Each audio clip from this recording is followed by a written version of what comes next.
And it was through Jung and also Jean Piaget, who's a developmental psychologist, that I started to understand that our articulated systems of thought are embedded in something like a dream, and that dream is informed in a complex way by the way we act.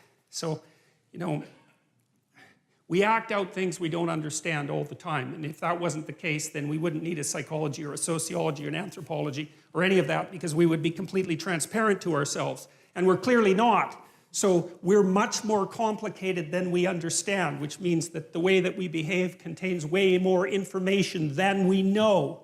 And part of the dream that surrounds our articulated knowledge has been extracted as a consequence of us watching each other behave and telling stories about it for thousands and thousands and thousands of years, extracting out patterns of behavior that characterize humanity and trying to represent them partly through imitation, but also through drama and mythology and literature and art and all of that, to represent what we're like so that we can understand what we're like. And that process of understanding is what I see unfolding, at least in part, in the biblical stories. And it's halting and partial and awkward and contradictory and all of that, which is one of the things that makes the book so complex. But I see in it the struggle of humanity to rise above its animal forebears, say, and to become conscious of what it means to be human.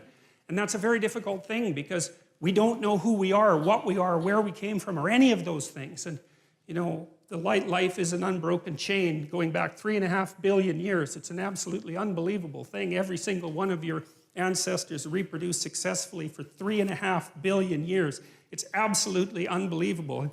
We rose out of the dirt and the muck, and here we are, conscious but not knowing.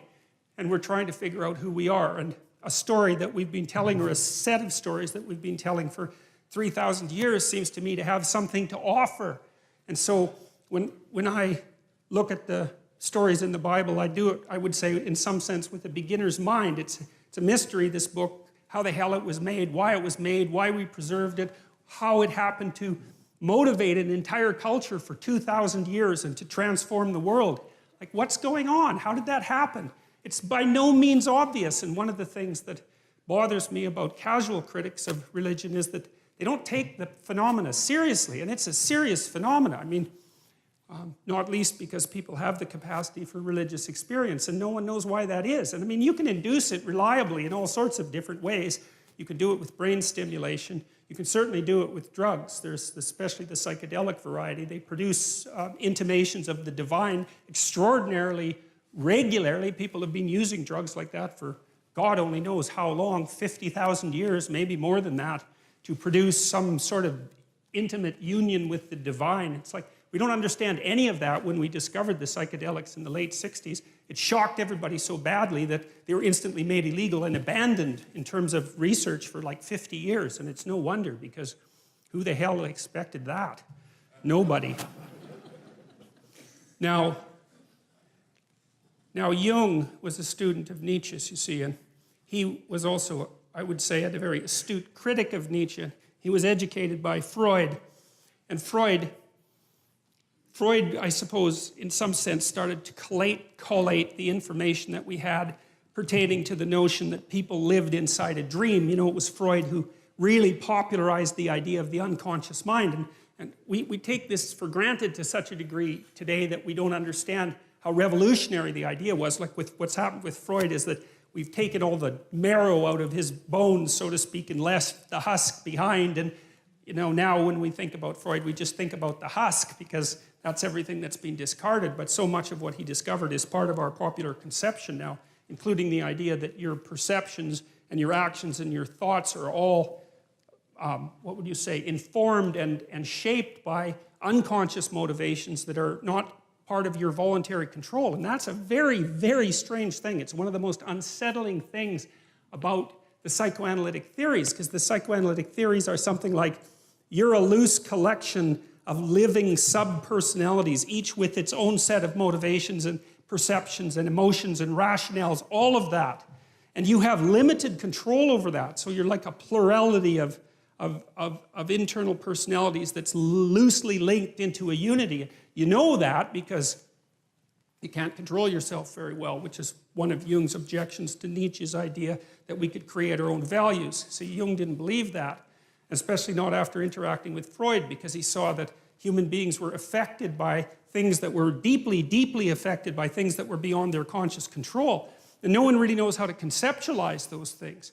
You know, the cognitive psychologists think about them in some sense as computational machines. And the ancient people, I think, thought of them as gods, although it's more complex than that. Like rage would be a god. Mars, the god of rage, that's the thing that possesses you when you're angry. You know, it has a viewpoint and it says what it wants to say, and that might have very little to do with what you want to say when you're being sensible.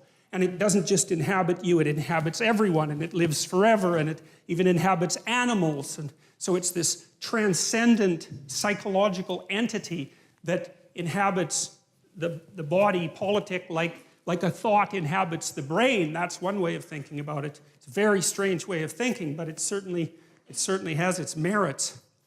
And those things, well, in some sense, those are deities, although it's not that simple. And so Jung got very interested in dreams and started to understand the relationship between dreams and myths, because he would see in his clients' dreams echoes of stories that he knew because he was deeply read in mythology. And then he started to believe that the dream was the birthplace of the myth, and that there was a continual interaction between the two processes, the dream and the story, and storytelling. And, well, you know, you tend to tell your dreams as stories when you remember them. And some people remember dreams all the time, like 2 or 3 a night. I've had clients like that, and they often have archetypal dreams that have very clear mythological structures. I think that's more the case with people who are creative, by the way, especially if they're a bit unstable at the time, because the dream tends to occupy the space of uncertainty and to concentrate on fleshing out the unknown reality before you get a real grip on it. So it's like the dream is the birthplace of thinking.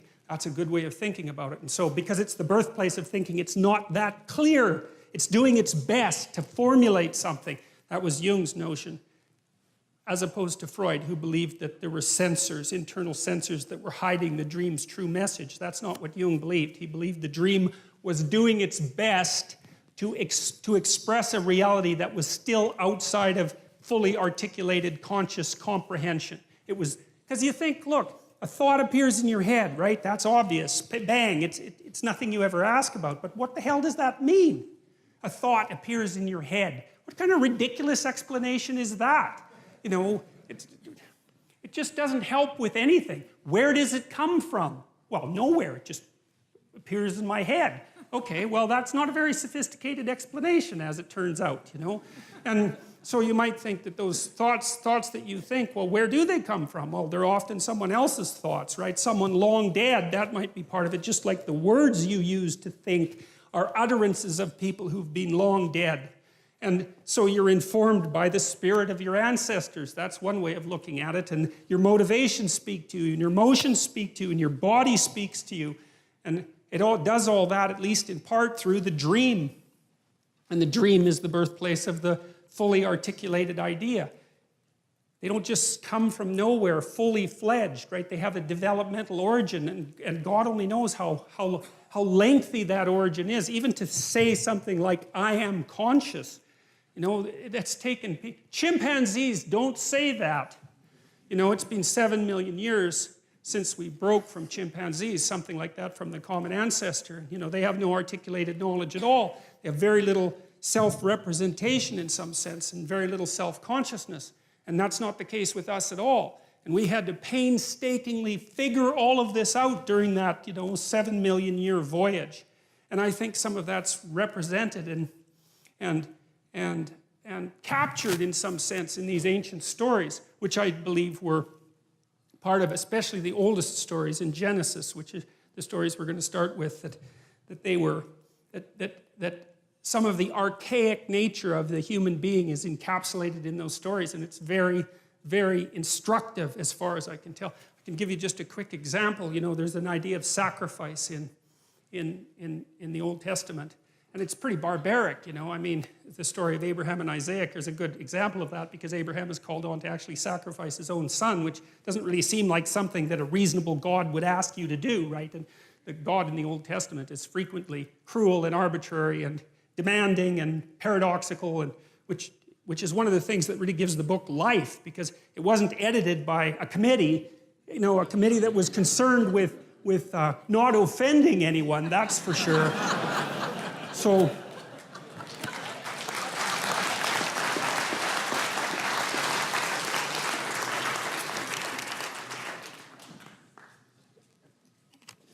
Jung believed that the dream was the birthplace of thought. And I've been extending that idea because one of the things I wondered about deeply was, you have a dream and then someone interprets it. And you can argue about whether or not an interpretation is valid, just like you can argue about whether your interpretation of a novel or movie is valid, right? It's a very difficult thing to determine with any degree of accuracy, which counts in part for the postmodern critique. But my observation has been that people will present a dream and sometimes we can extract out real useful information from it that the person didn't appear to know. And they get a flash of insight, and to me that's a marker that we've stumbled on something that unites part of that person that wasn't united before. It pulls things together, which is often what a good story will do, or sometimes a good theory. Things snap together for you and there's a little light goes on, and that's one of the markers that I've used for accuracy in dreams. And I know in my own family, when I was first married, I'd have fights with my wife, arguments about this and that.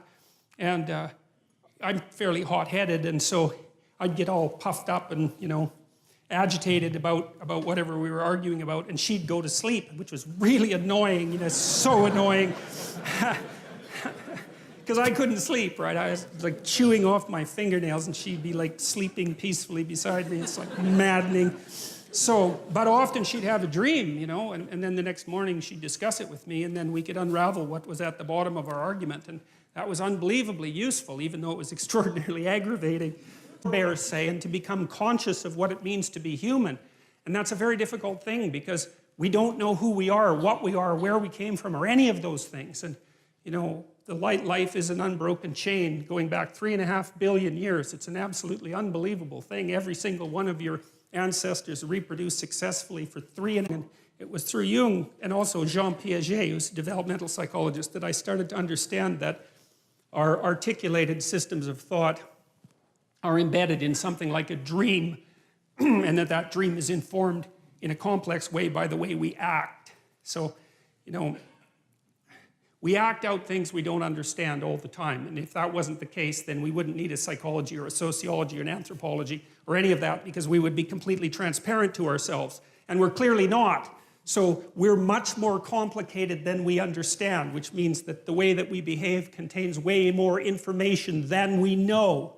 And part of the dream that surrounds our articulated knowledge has been extracted as a consequence of us watching each other behave and telling stories about it for thousands and thousands and thousands of years, extracting out patterns of behavior that characterize humanity and trying to represent them partly through imitation, but also through drama and mythology and literature and art and all of that, to represent what we're like so that we can understand what we're like. And that process of understanding is what I see unfolding, at least in part, in the biblical stories. And it's halting and partial and awkward and contradictory and all of that, which is one of the things that makes the book so complex. But I see in it the struggle of humanity to rise above its animal form.